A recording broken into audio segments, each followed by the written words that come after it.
Thursday marks an annual tradition for the faithful in this country, the National Day of Prayer.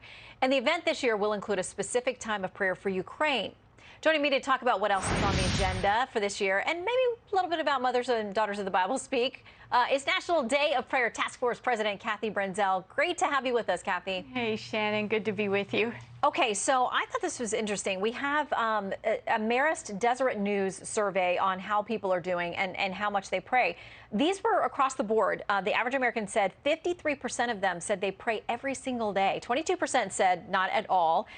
What do you think that we can learn from this National Day of Prayer as a way to unify and really look for the greater good? Absolutely. Well, our theme this year is Exalt the Lord who has established us. And it's really our prayer that first and foremost that people would come back to a time of praise, that we would remember how great and wonderful our God is, how powerful and loving He is.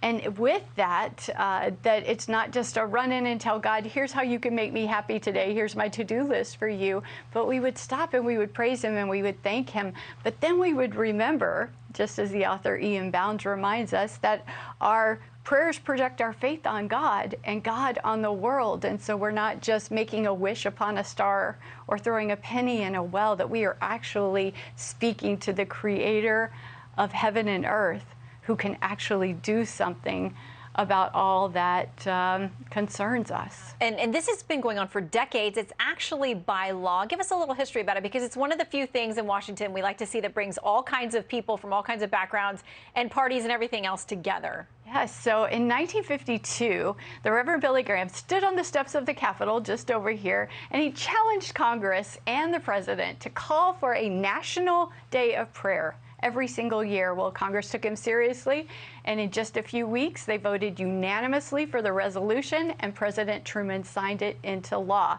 Now, it could be just any old day for a long time, but every year by law, a president called for a day of prayer for the nation. And in 1988, that law was amended by many congressmen, Democrat and Republican. It was signed into law, amended by Ronald Reagan, and so now by law, on the first Thursday of May, the president must proclaim a day of prayer for our nation.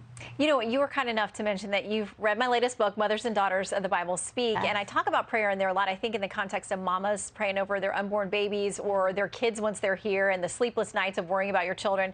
I write in the book, what do we do when the path our child is on is no longer the one that we can rescue them from? Where do we find the strength to face our own despair? Mary found hers at the foot of the cross, which is where we find our strength too. Too often in our churches, we are uncomfortable with suffering. We might talk about it, but we don't often like to see it.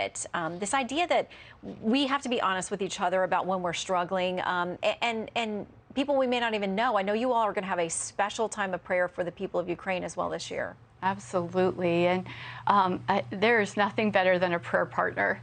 And so how exciting that tomorrow millions of people around the world, not just in America, but we have people praying for us and with us, will unite hearts and unite voices to pray to God on behalf of our nation.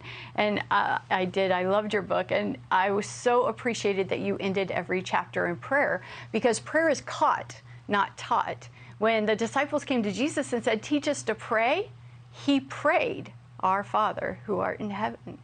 And so when we listen to other people pray, it helps us to grow in a more intimate and intense prayer life for ourselves. And so thanks for doing that.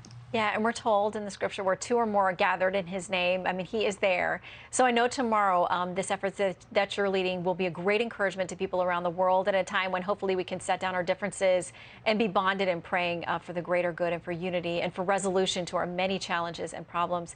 Kathy Branzell, thank you so much for joining us tonight. Thank you. We'll be praying for you. Thank you. Hey, Sean Hannity here. Hey, click here to subscribe to Fox News YouTube page and catch our hottest interviews and most compelling analysis. You will not get it anywhere else.